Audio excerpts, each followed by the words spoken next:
এলা ভীত দৃষ্টিতে জানালার দিকে তাকিয়ে আছে। ইথান এলার ভয় পাওয়া বুঝতে পেরে ওকে জড়িয়ে ধরে দাঁড়িয়েছে। তুমি বুঝতে পারছো না ইথান, এটা নিশ্চয়ই ওয়ার উলফের কাজ।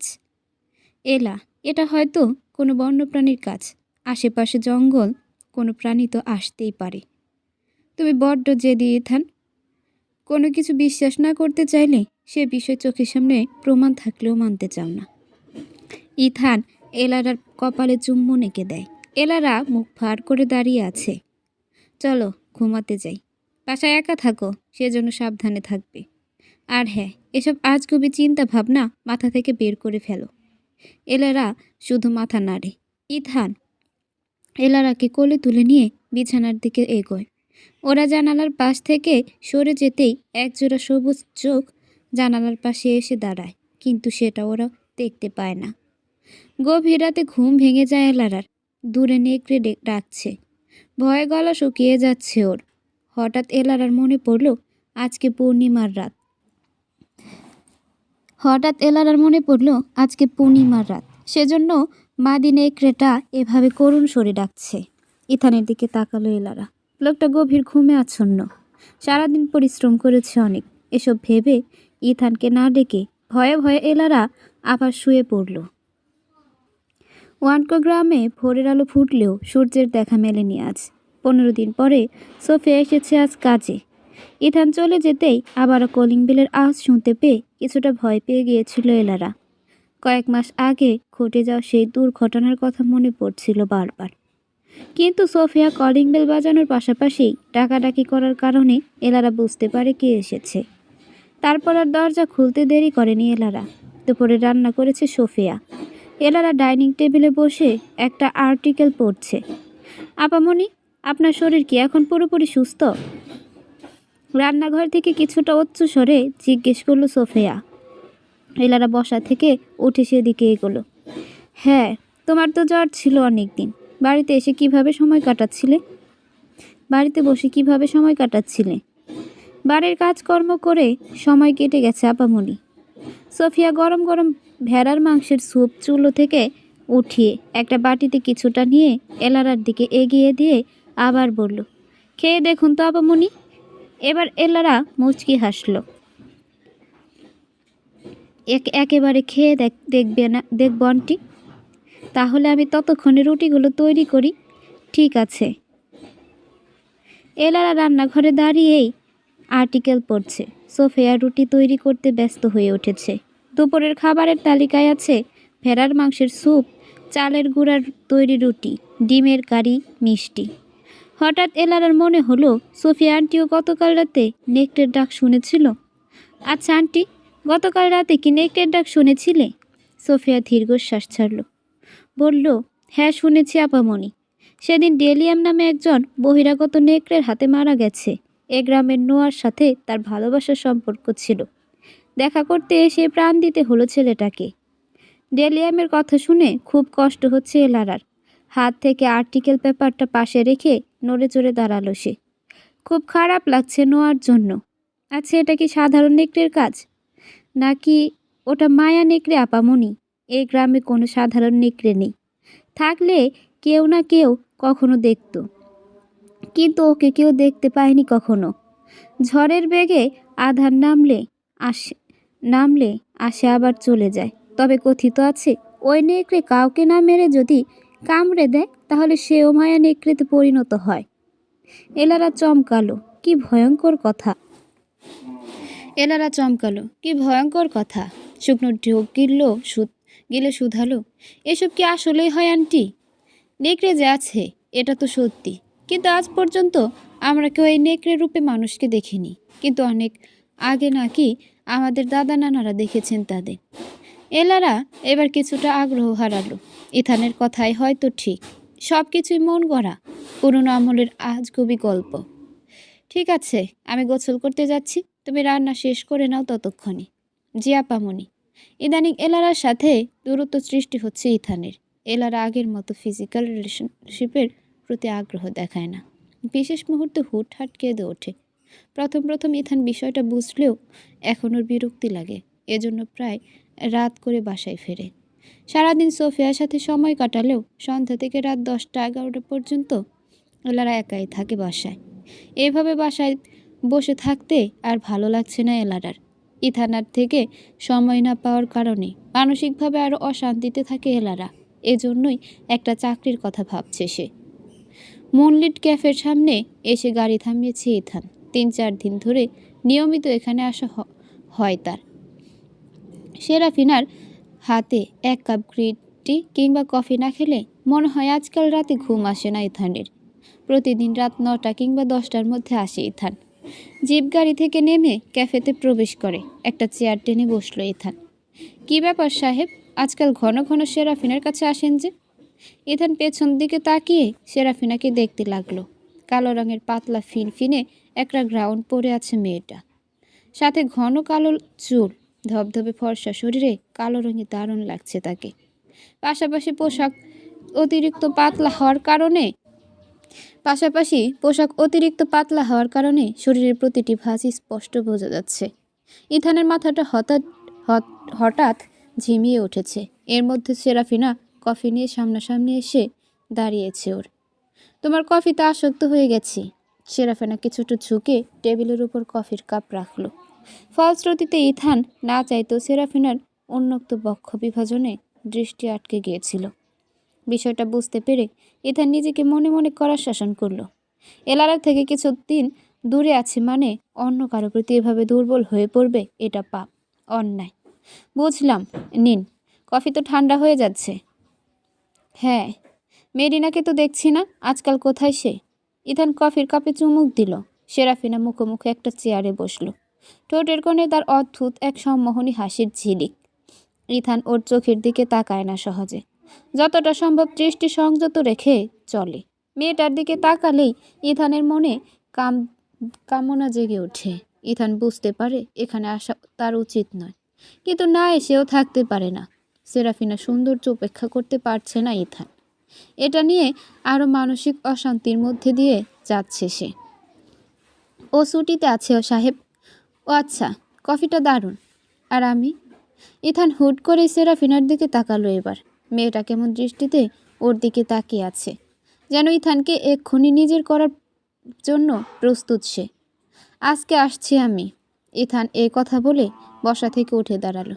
সেরাফিনাও ওর সামনে এসে দাঁড়িয়ে বলল, না গেলে হয় না ইথান? সেরাফিনার মুখে নিজের নাম শুনে কিছু একটা হলো ইথানের। ক্রমশ সেরাফিনার কাছাকাছি এগুলো সে। ধীরে ধীরে সেরাফিনার ঠোঁটে ঠোঁট ছুঁয়ে দিল ইথান। সেরাফিনা ইথানকে নিজের স্পর্শে পাগল করে তুলছে। ইথানের সমস্ত হিতাহিত জ্ঞান যেন লোপ পেয়ে বসেছে। সেরাফিনার ঠোঁটে ঠোঁট রেখেই ওকে কোলে তুলে নিল ইথান। তারপর টেবিলের উপর বসিয়ে গভীরভাবে ঠোঁটের দিকে মনোযোগ দিল। হঠাৎ ফোনের রিংটংয়ের শব্দে হুঁশ ফিরল ইথানের। নিজেকে সেরাফিনার সাথে এতটা ঘনিষ্ঠ অবস্থায় দেখে ছিটকে দূরে গেল সে। ঘন ঘন নিঃশ্বাস ফেলছে ইথান। সেরাফিনা নিজের হাত দিয়ে ঘেটে যাওয়া লিপস্টিক মুছে ইথানের দিকে তাকিয়ে মুচকি হাসল। ইথান দ্রুত এলার কল রিসিভ করে বলল, কল দেওয়ার কি হয়েছে এলা? আমি তো আসছি। আমি তো প্রায় কল দিই ইথান, এভাবে রিয়াক্ট করছো কেন? ইথান চোখ বন্ধ করে লম্বা একটা নিঃশ্বাস ফেলল। আজকে কাজের অনেক চাপ ছিল। আমি আসছি, একটু অপেক্ষা করো, রাখছি। ওকে হানি। এলারা কল কাটতেই সেরাফিনা বলল, এত আফসোস করার মতো কিছু হয়নি সাহেব, জীবন উপভোগ করতে শিখুন। আপাতত আসুন, দোকান বন্ধ করতে হবে। ইথান জবাবে কিছু বলল না, দ্রুত ক্যাফে থেকে বেরিয়ে গেল শুধু। ভোরের আলো ফুটতেই ওয়ানকো গ্রামে হাহাকার শুরু হয়ে গেছে। গ্রামের অধিকাংশ কৃষকদের খামারে পশু পাখি মারা হয়েছে। সেই সাথে 2জন লোকও নিখোঁজ। গতকাল রাতে তারা 2জন নিজ নিজ খামারের পশু পাখির ডাকাডাকি শুনেই ঘরের বাইরে গিয়েছিল কি হয়েছিল সেটা দেখতে, কিন্তু তারপর আর কেউ ঘরে ফেরেনি। বলা বাহুল্য, তাদের মধ্যে একজন বাড়িতে সম্পূর্ণ একাই থাকতো, আরেকজন শুধু স্ত্রীর সাথে থাকতো। ফলশ্রুতিতে তাদের রাতের বেলা খোঁজার মতো কেউ ছিল না। পশু পাখির মৃতদেহ দেখে সকলেই বুঝতে পেরেছে এসব কোনো জঙ্গলি নেকড়ের কাজ। বয়স্কদেরও মধ্যে কেউ কেউ তো সব কিছু মায়া নেকড়ের কাজ বলে নিজেদের মধ্যে কথা বলা বলি শুরু করে দিয়েছে।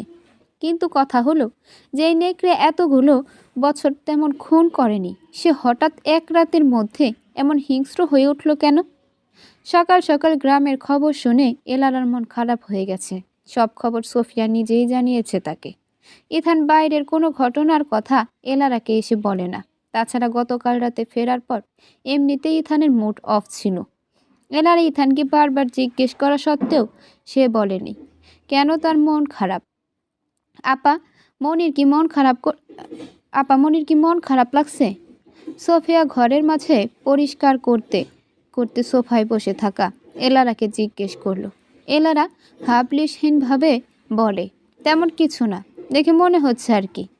এলারা চুপ করে রইল, কথা বলতেও ইচ্ছে করছে না। বাবা মা পরিবার সব কিছুই ছেড়ে শুধু ইথানকে ভালোবেসে ঘর ছেড়েছিল এলারা। বিয়ের পর থেকে না পেয়েছে আর বাবার বাড়ি, আর না তো শ্বশুর বাড়িতে পেয়েছে পুত্রবধূর অধিকার। ইথানকে সাথে নিয়ে ওকে ঘিরেই বেঁচে আছে মেয়েটা। আজ সেই ইথানের এমন পরিবর্তন কিছুতেই মানতে পারছে না সে। যদিও ইথান আজকাল খুব কাজের চাপের কথা বলে, কিন্তু এলারার মন বলে কাজ নয়, অন্য কিছু হয়েছে ইথানের।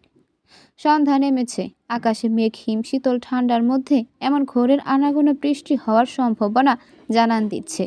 বৃষ্টি হলে ঠান্ডার প্রকোপ আরও বৃদ্ধি পাবে। কিছুদিন ধরে এলারার সাথে ঠিক মতো সময় কাটানো হয় না ভেবে আজ সন্ধ্যার আগে ভাগে বাড়ির পথে রওনা দিয়েছে সে। পথে যেতে যেতেই মেঘ বৃষ্টি নিয়ে ভাবছে। আজকে শর্টকাট রাস্তায় যায়নি ইথান। সেরাফিনার কাছে গেলেই নিজেকে নিয়ন্ত্রণ করতে পারে না ইথান।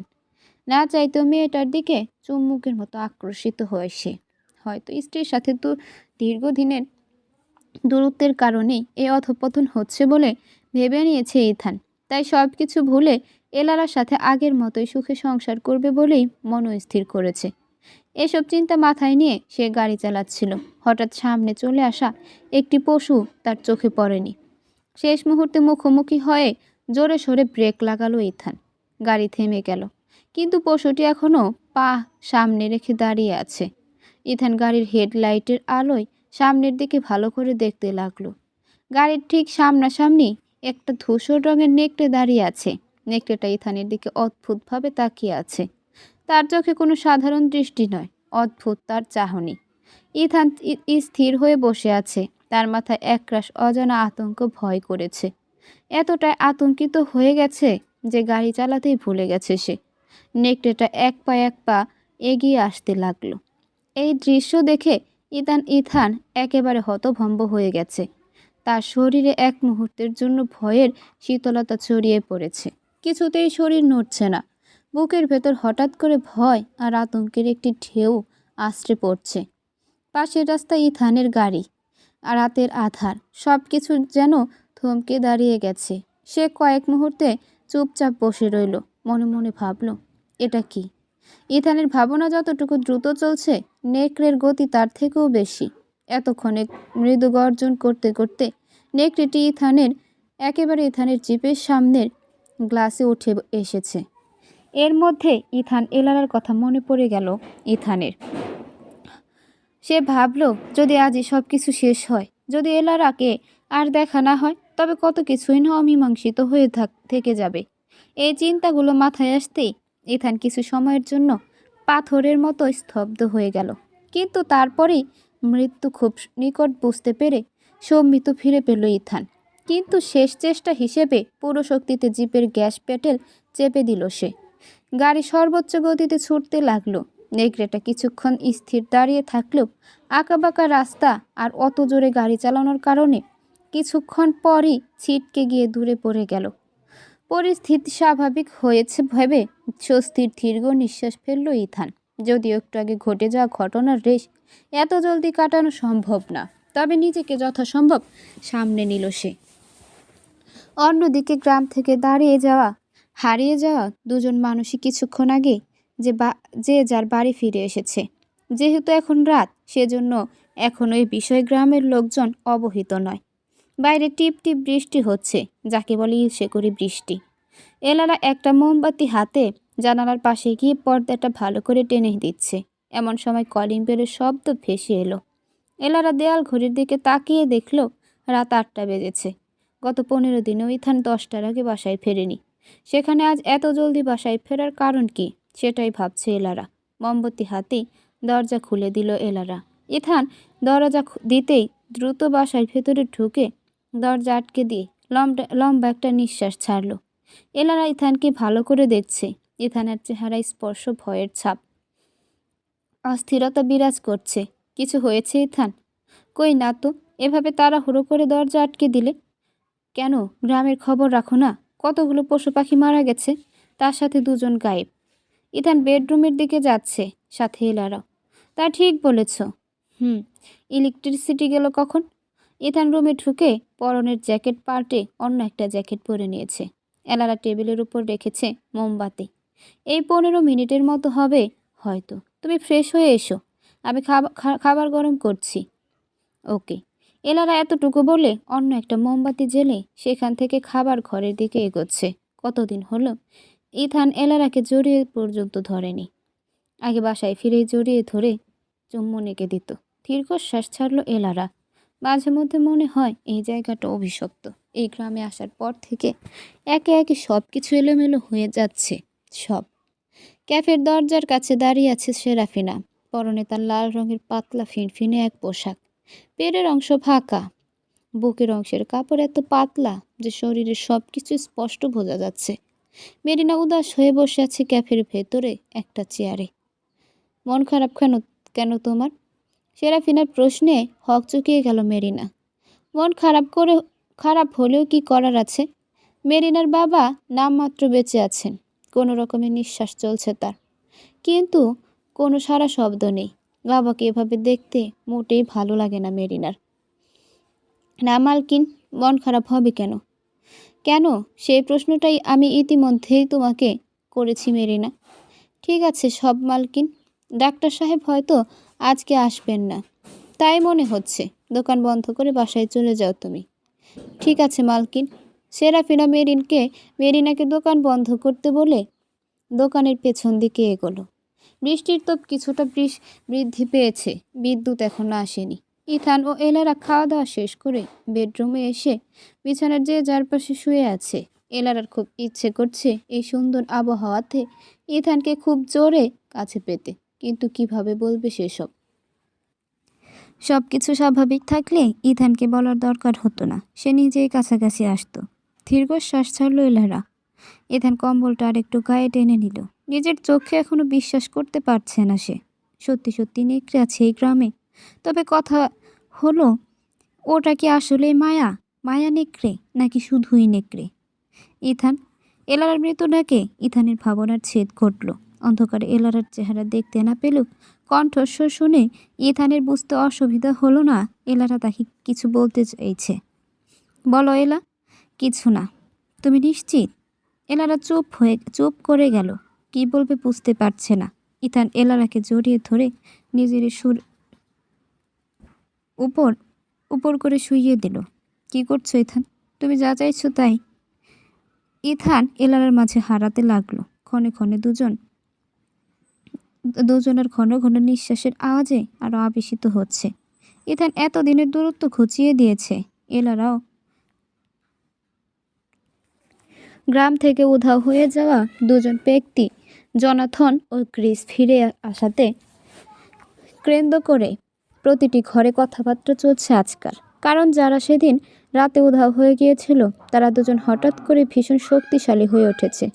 যেসব কাজ আগে কখনো করতে পারতো না, এখন সেসব কাজ অনায়াসে করে ফেলছে। তাছাড়া বাহ্যিক সৌন্দর্যের পরিবর্তন ঘটেছে। চোখের মণিগুলো কেমন অদ্ভুত বর্ণ ধারণ করেছে। কিছুটা নীলচে সবুজ রঙের চোখের মণি বলা চলে। তবে যাদের নিয়ে এত আলোচনা তারা এই বিষয় নিশ্চুপ। কেউ কিছু জিজ্ঞেস করলে বলে সব কিছু আগের মতোই আছে। জনাথনের স্ত্রী এ বিষয়ে মুখ খোলেনি। গ্রিস তো একাই থাকে, সেজন্য তার বিষয় জিজ্ঞাসা করার মতো কেউ নেই। ইথানের সাথে সব কিছু ঠিক হয়েছে ভেবে এলারা এখন খুব খুশি। সারাদিন বাসায় না থেকে নিজেও একটা চাকরির চেষ্টা করছে। হয়তো 2-1 দিনের মধ্যে একটা চাকরিও পেয়ে যাবে। সব কিছু ঠিকঠাক থাকলে কয়েক মাস পর আবারও কনসিভ করবে বলে মন স্থির করেছে এলারা। পরপর 3 দিন সেরাফিনার থেকে দূরে থাকার ফলে ইথানের অবস্থা শোচনীয় হয়ে উঠেছে। তার পক্ষে কিছুতেই সেরাফিনার কথা ভোলা সম্ভব হচ্ছে না। কাজ করার মাঝে হুটহাট সেরাফিনাকে কল্পনা করে ফেলে। খেতে গেলে মনে হয় এলারার বদলে সেরাফিনা তাকে খাবার দিচ্ছে। ঘুমাতে গেলেও মনে হয় সেরাফিনা পাশে শুয়ে আছে। তাছাড়াও ইথানের মাথায় সারাক্ষণ শুধু সেরাফিনার সৌন্দর্যের কথা ঘুরপাক খায়। এভাবে আর থাকা সম্ভব হচ্ছে না তার পক্ষে। সেজন্য আজ সন্ধ্যা হতে হসপিটাল থেকে বেরিয়ে গাড়ি নিয়ে শর্টকাট রাস্তায় ঢুকছে ইথান। হিমশীতল বাতাসে প্রকৃতি বড়ই নির্জীব হয়ে গেছে। চাঁদের আলো যেন ঠান্ডায় জমে যাচ্ছে। তুষারপাত হওয়ার সম্ভাবনাও আছে। ইথান খুব দ্রুত গাড়ি চালিয়ে ক্যাফের দিকে যাচ্ছে। কিছুক্ষণের মধ্যেই ক্যাফের সামনে এসে থামল জিপ গাড়ি।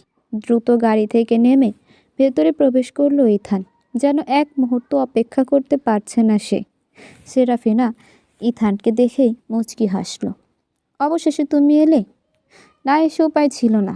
তোমার কফিতে আসক্ত হয়ে গেছি আমি। মনে হচ্ছে কোনো নেশাবস্ত্র ক্রমশ নেশায় ডুবিয়ে ফেলছে আমাকে। ইথান সেরাফিনার পা থেকে মাথা পর্যন্ত অপলক দৃষ্টিতে দেখছে। সাদা রঙের আবেদনময়ী পোশাকে কি আকর্ষণীয় লাগছে মেয়েটাকে। ইথানের কথায় হাসলো সেরাফিনা। ইথান চোখ বন্ধ করে ফেলল তাতে। মেয়েটার হাসিতে কিছু একটা আছে। বোকা পুরুষ মানুষ। নেশা কফিতে না, জীবন্ত মানুষে আছে। নিজের মনকে জিজ্ঞেস করো, উত্তর পেয়ে যাবে। কিন্তু আমি বিবাহিত। আমি আমার স্ত্রীকে খুব ভালোবাসি। হঠাৎ করে ইথানের ভীষণ অপরাধবোধ হচ্ছে। এলার কথা ভাবলেই কষ্ট লাগছে ওর। সেরাফিনা ইথানকে চমকে দিয়ে জড়িয়ে ধরল তাকে। ঠোঁটে আঙুল দিয়ে চেপে ধরে বলল, ঠিক বলেছ ইথান, তুমি তোমার স্ত্রীকে খুব ভালোবাসো। ইথান সেরাফিনার হেয়ালি বুঝতে পারছে না, কিংবা বুঝতে চাইছেও না।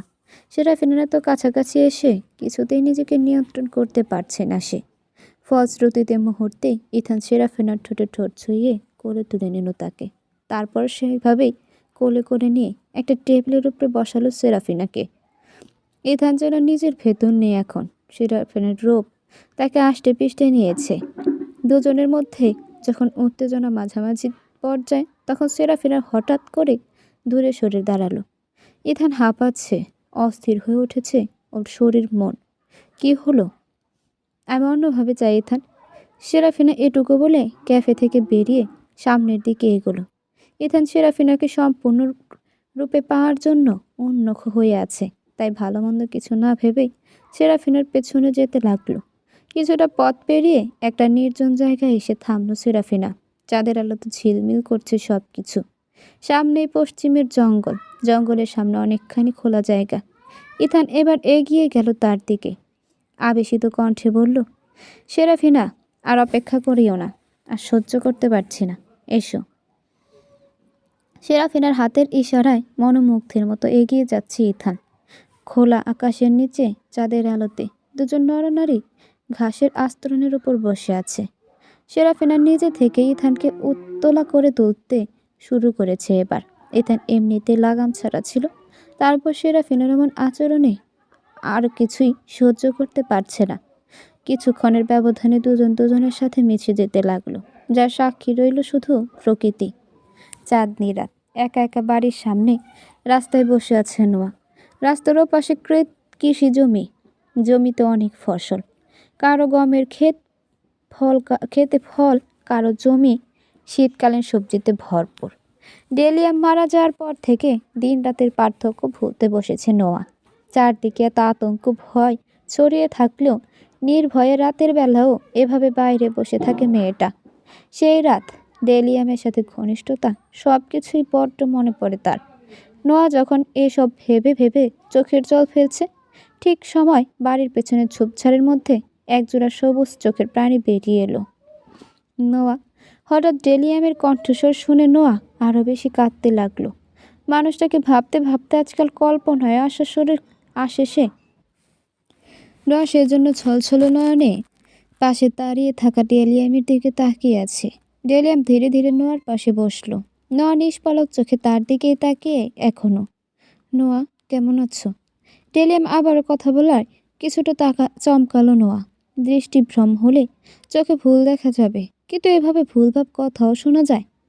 তুমি আমার কল্পনা ডেলিয়াম, বাস্তবে তোমাকে হারিয়ে ফেলেছি আমি। ডেলিয়াম নোয়াকে জড়িয়ে ধরে কপাল আলতো করে ঠোঁট ছুঁইয়ে দিল। ফলশ্রুতিতে বিস্ময় সর্বোচ্চ পর্যায়ে পৌঁছে গেছে নোয়া। ডেলিয়াম, আমি সত্যি এসেছি নোয়া। আমি তোমার কল্পনা নই। আর কেঁদো না। তোমার চোখের জল সহ্য করার মতো ক্ষমতা নেই আমার। ডেলিয়াম নোয়ার চোখের জল মুছে দিয়ে আবারও কপালে চুম্বন এঁকে দিল। নোয়া শক্ত করে জড়িয়ে ধরেছে ডেলিয়ামকে। তুমি আবার হারিয়ে যাবে না তো?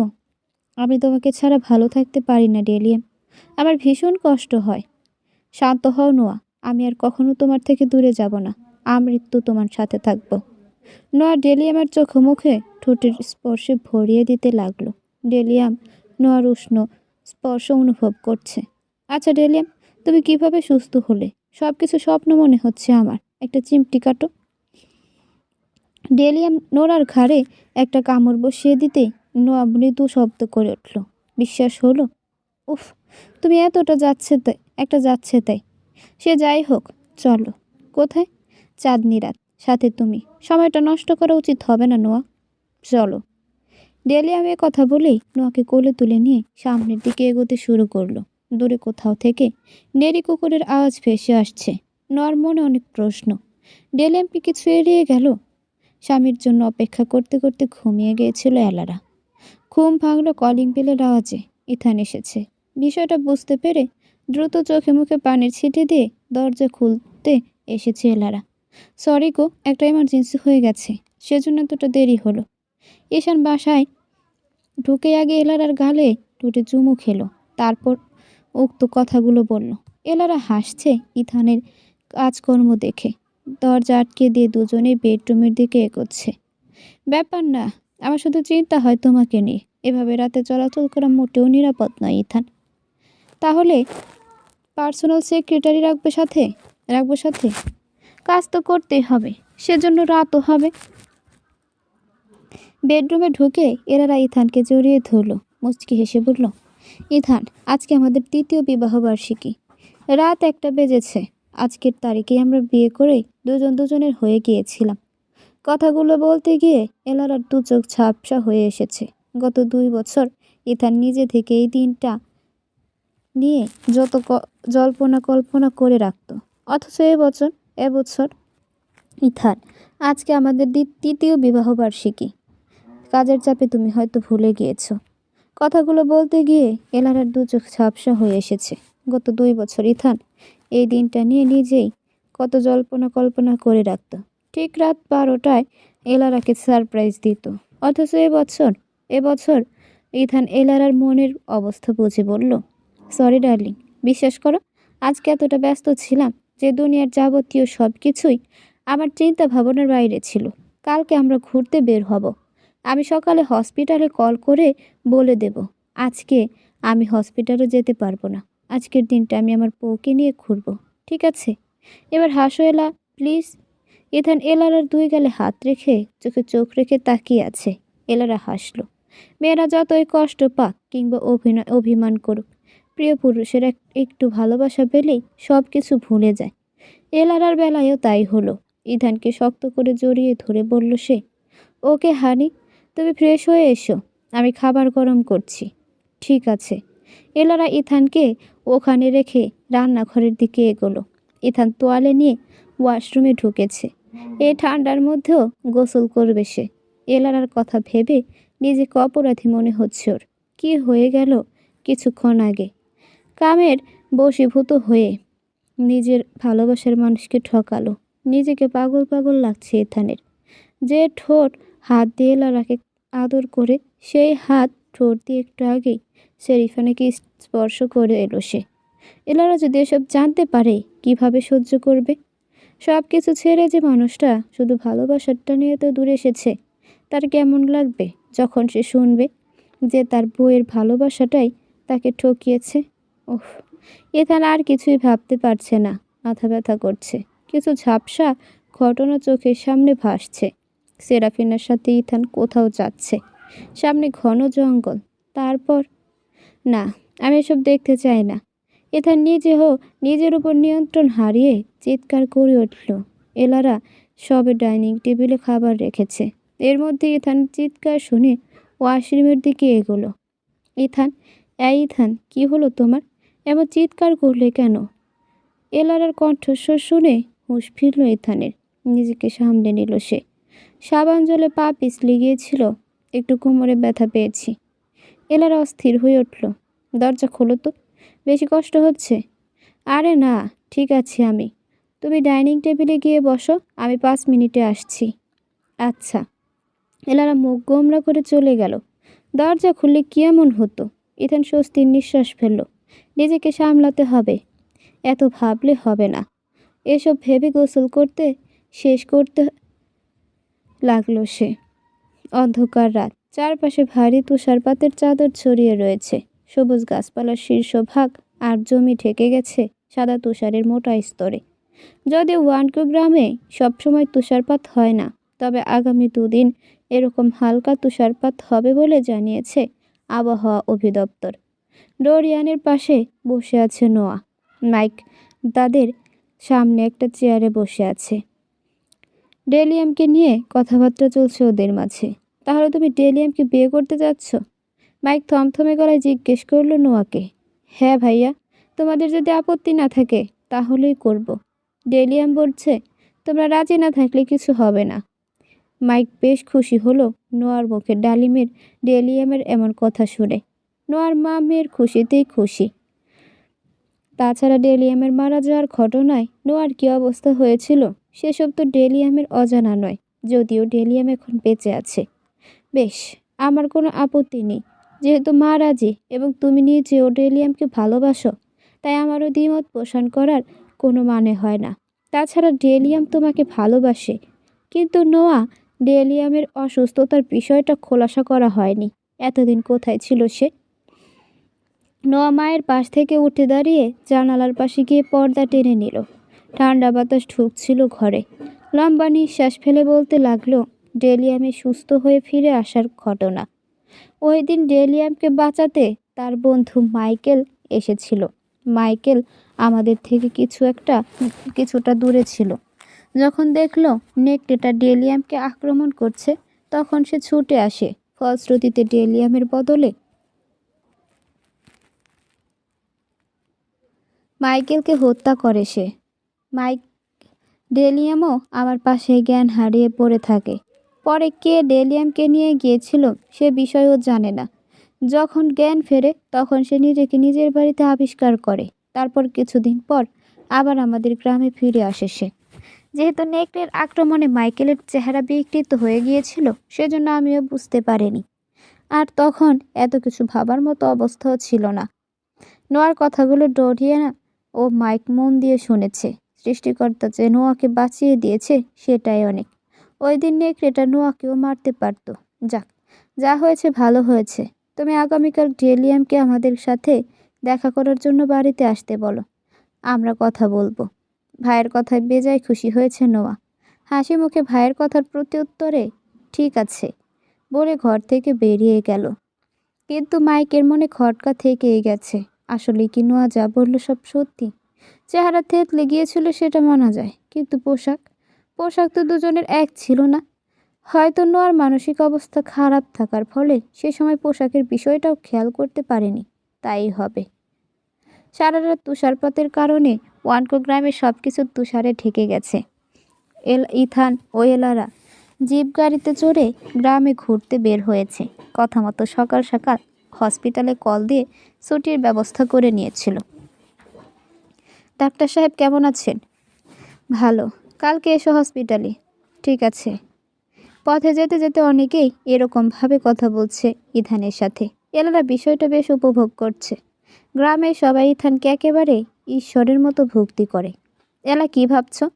ভাবছি সবাই তোমাকে কতটা শ্রদ্ধা করে। ইথান মুচকি হাসলো। এলারার হাতে হাত রাখলো, অন্য হাতে গাড়ি চালাচ্ছে। তোমার চাকরির কি খবর? কোনো আপডেট আছে? এখনও কোনো আপডেট পাইনি।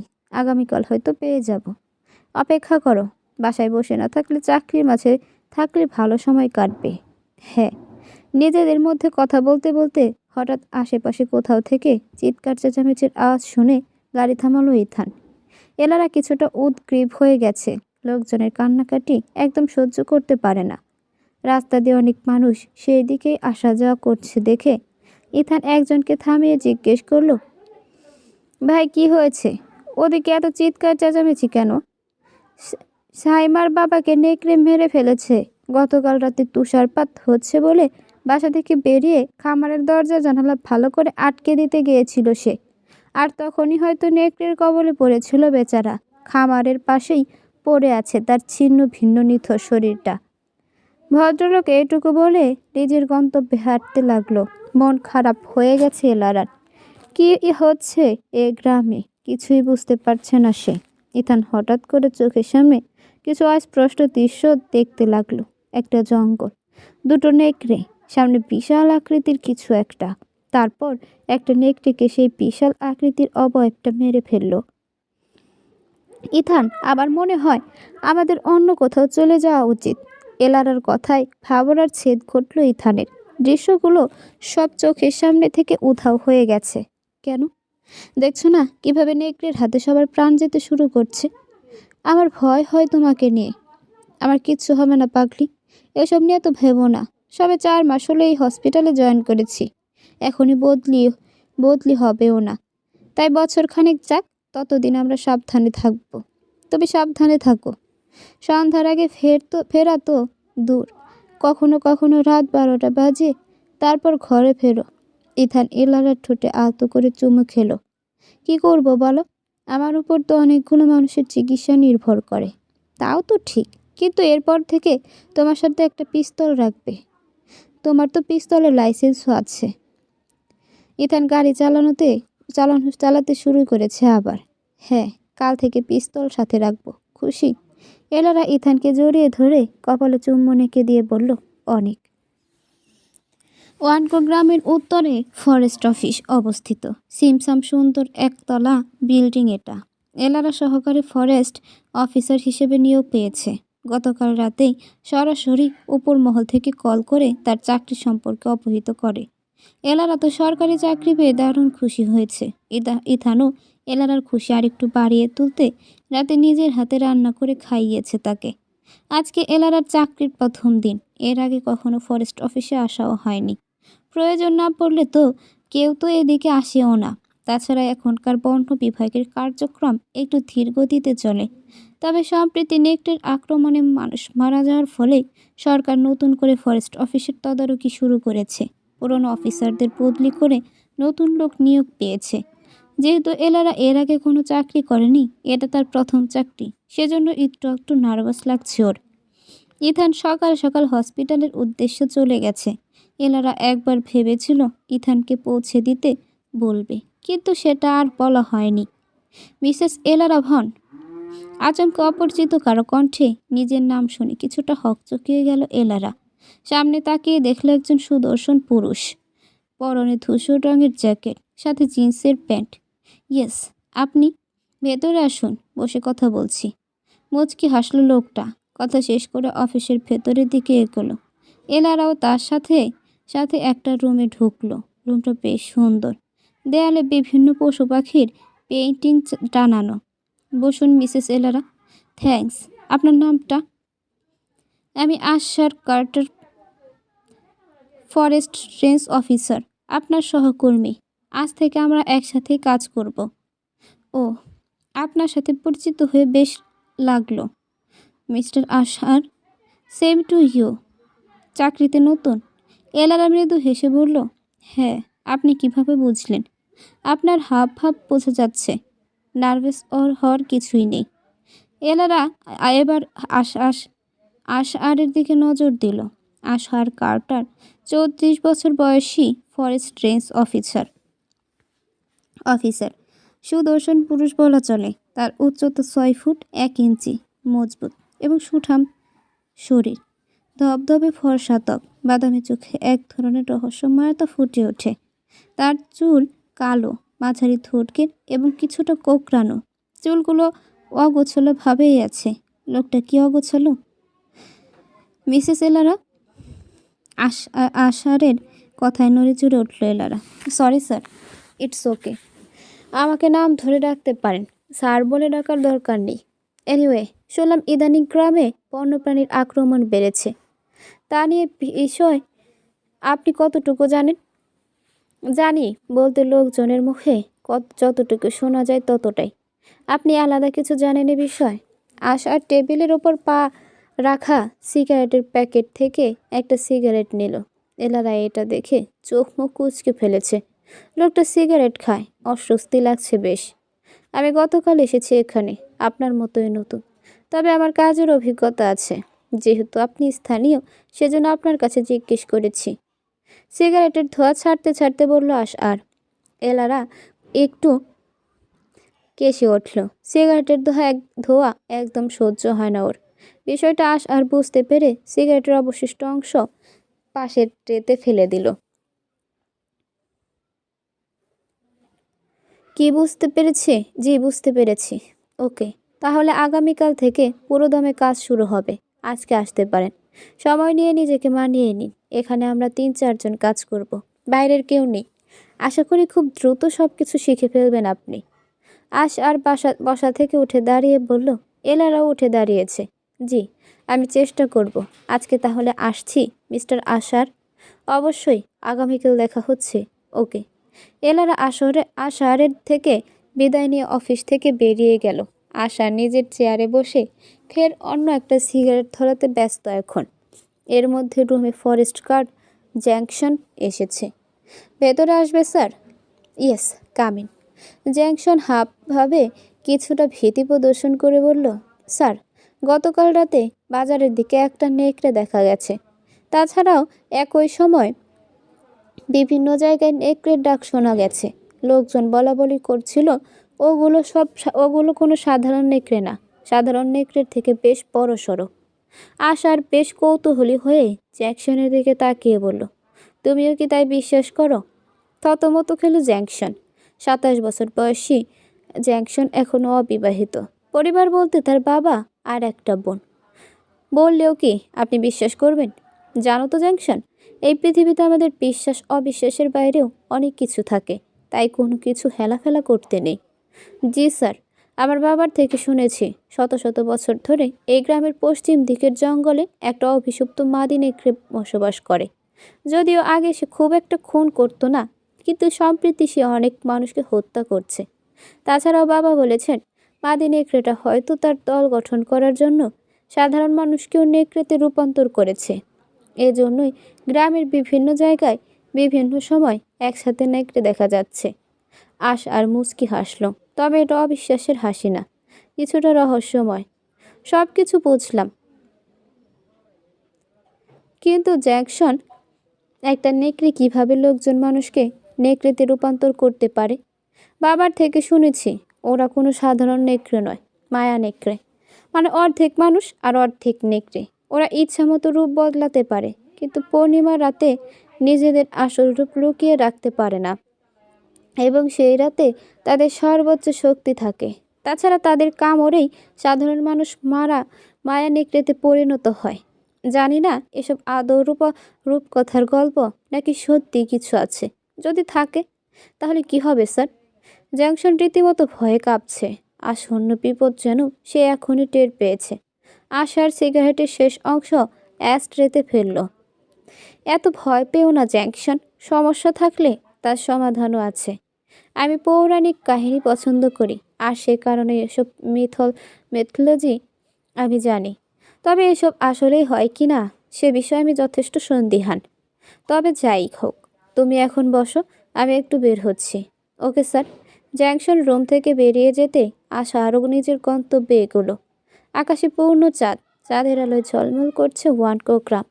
কিন্তু পুরোপুরি পূর্ণিমা সৌন্দর্য দেখা যাবে আগামীকাল, কারণ আগামীকাল রাতেই পূর্ণিমা। গত 2 দিন ধরে ইথান সেরাফিনার কাছে যায়নি। নিজের কৃতকর্মের জন্য ভেতরে ভেতরে ভীষণ অপরাধবোধে ভুগছে সে। কিন্তু কেন এমন হয় তা সে নিজেই বুঝে উঠতে পারে না। কি এমন আছে সেরাফিনার মধ্যে যা দূর থেকেও চুম্বকের মতো টানছে তাকে?